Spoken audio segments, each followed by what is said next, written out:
Thank you guys for joining me here back on the Chip Shot Football Podcast for our last segment.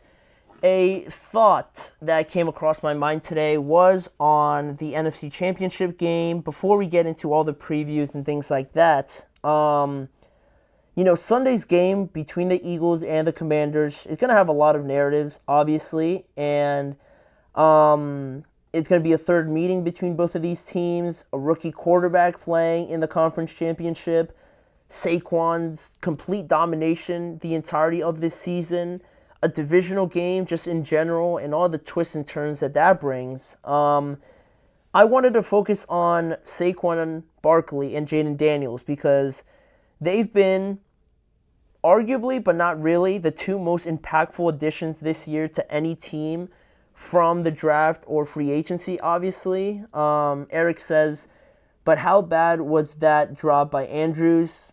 I mean, what are we talking about? I mean, they have Isaiah Likely, but Zay had a bad fumble last playoffs. That's another great point. Baltimore needs a reliable receiver, and Zay had that bad moment last year, and that was gut-wrenching, right? And then for the exact same thing kind of to happen to Mark Andrews, another one of their reliable guys, it's tough. It's tough. And I think Zay was extremely missed this postseason because I'm sure he wanted to get back and, kind of avenge himself from that fumble. And having the kind of year that he did, I'm sure he was amped up to prove that. But unfortunately, he got hurt and never got the opportunity. And now, still, you got a guy like Andrews, right? And now he drops the ball like that. And, of course, everyone's going to criticize him because he should be catching that. But, I don't know. Like, the Ravens are cursed or something, dude. Like, how does almost the exact same thing happen back-to-back years? It's crazy. And it's extremely painful, obviously. But I think they got a reliable receiver in Zay. And that's why I would have liked him to have played this postseason. Now, unfortunately, he couldn't do that. But I think they got one. But, I'm sure they would say that Andrews is as reliable as anybody. But he just had the worst moment to have a moment like that. So it's crazy, though. Like, those two moments you'd have to make those up, right? It feels like. But on, the NFC Championship side of things, right, I mentioned Saquon and Jayden Daniels, and now both of those guys are one game away from getting to their first Super Bowl, right? Jayden Daniels in his first year, and Saquon after years of being with the Giants and, being not necessarily in positions to be in the Super Bowl, but now that he's on the Eagles and they're stacked from head to toe, now he's got an opportunity to make an impact on the biggest stage of them all. And they'll need to do a lot more of the same thing that both of them have been doing up until this point to get to that Super Bowl. So, which player is capable of carrying their team on their own to a Super Bowl? And also, kind of intertwined in that question, on the other side of things, who needs a lot more help from their wide receivers or their defense in this situation, right? Who needs more help, and who, in that same breath, is capable of doing it mostly on their own? Does Philly need to pass the ball more at this stage in the playoffs to kind of get over the hump and make it to the Super Bowl? Or maybe Washington needs multiple facets, not only to stop the Eagles' run, but also have big performances from Daimi Brown, Brian Robinson. Do those guys need to have a bigger impact, or is Jayden Daniels able to do it more on his own? And you look at this kind of side-by-side comparison I have here of both of these guys' impact from last year of not being on the team and now going into this year with Saquon on the team this year for the Eagles. They've averaged more total yards this year. They have averaged more rushing yards this year. They were top 2 in that category. They averaged more points per game this year with Saquon, and their passing yards is the biggest thing, right? Their passing yards is way down at 187 compared to 225 last year. But last year, they had a very bad playoff exit. So, you have to take that into consideration as well. And for the Commanders, right, bringing on Jayden Daniels this year and drafting him, they've made a huge difference in where they rank in a lot of the same categories as the Eagles, right? Because in 2023, the Commanders averaged 312 total yards per game, which was as good as 24th in the NFL. And now this year, they're averaging 369 yards, which is 7th in the NFL. They jumped up 17 spots in that category. Then, in terms of rushing yards, they were near the bottom at 27th with averaging 93 rushing yards per game last year. And now this year,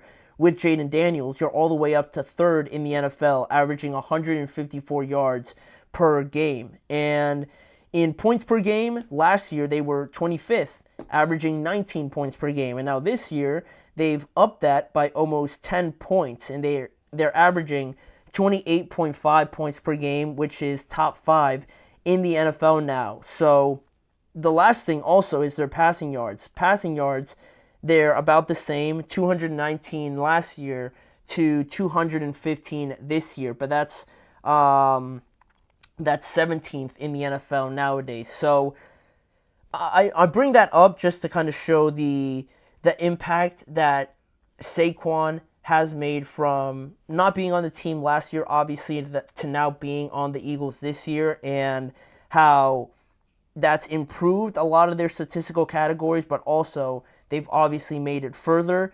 And for the Commanders, it's a lot more drastic, right? Because you're talking about going from 24th to 7th, from 27th to top 3 in the NFL, from 25th to top 5 in the NFL in points per game. So the Commanders and Jayden Daniels' impact, I think, is more dramatic from last year to this year, while Philadelphia has increased their numbers, but their passing game has clearly gone down. And they didn't really need to make such drastic changes, right? Because when they added Saquon, it felt like this got to be like some sort of a joke. Like, they're already very good, and now they're going to add Saquon. Like, they didn't really need to do that, where the Commanders needed to get a guy like Jayden Daniels in at the quarterback position nonetheless. And they did, and those numbers skyrocketed this year. So, you see a little bit of their impact in those stats, but also on one end, you have Saquon really forcing the Eagles to kind of bypass their passing game, no pun intended, and still, be dominant, not really need to pass the ball too often. Whereas Jayden, on the other hand, has amplified the play of everybody, not just, the run game. He's really made the entire team better, with Terry McLaurin finishing with a career-high 13 receiving touchdowns. Zach Ertz this year had the most receiving yards he's had since 2019. Daimi Brown had a career high in receiving yards and receptions this year as well, with Jayden Daniels. And Brian Robinson also had career highs in rushing yards and rushing touchdowns as well, all because of, mostly Jayden Daniels out there on the field, but, you could incorporate Cliff Kingsbury and Dan Quinn in there as well. So all of that to come to the conclusion that despite people wanting to see Philadelphia pass the ball more, Saquon, we've already seen single-handedly defeat Washington in his first game in Philadelphia, nonetheless, the first time around.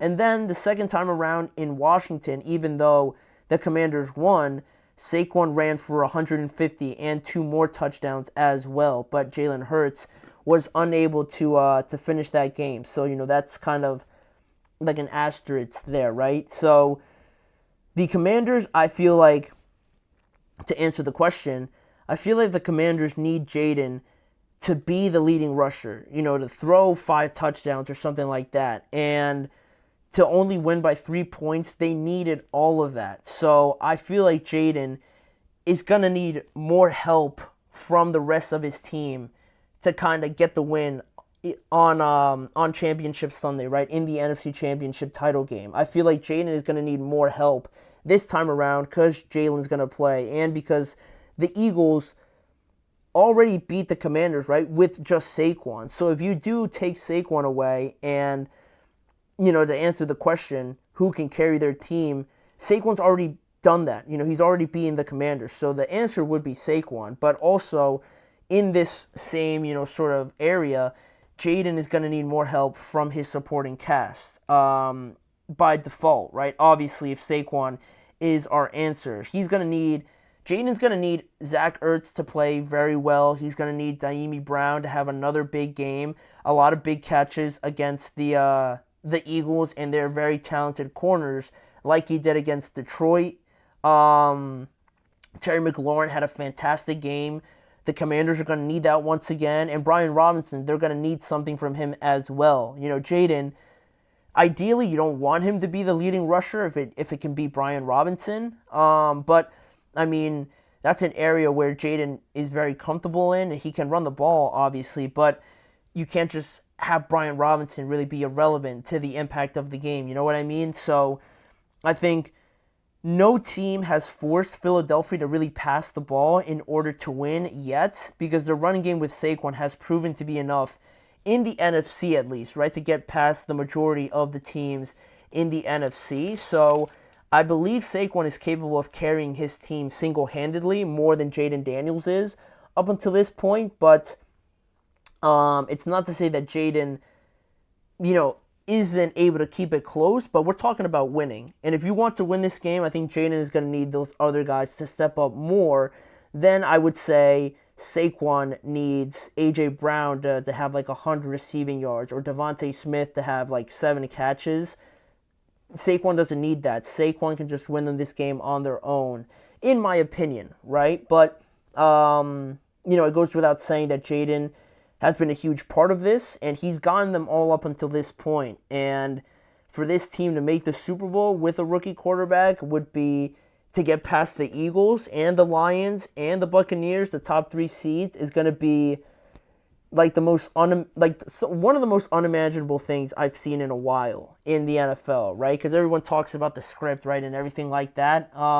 This would be very off script to happen. So I'm looking forward to seeing this game and giving my predictions probably on Friday. But for right now, that'll be all for today's show. I want to thank you guys for joining me on the Chip Shot Football Podcast today, brought to you by the GSMC Sports Network. Please remember to like, follow, and subscribe to the show, as well as checking out more of the content on both YouTube channels, the Podcast Network channel and the GSMC Sports Network channel, where you'll see more of the live shows and just more content in general around news around the NFL, reviews, previews, and just more discussions around the league with me, Manny Maradiege, as your host. Thanking you guys for joining me, and I'll see you guys back here again tomorrow at 6:30 p.m. Eastern Time.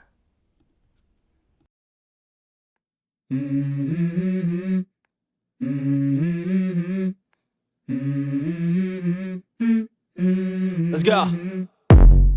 I wake up to a little bit of drool on my pillow, feel like it's gonna be a bad day. Yeah, I'm tired of shit, and the coffee ain't hit yet, damn, ain't that great. I don't wanna go to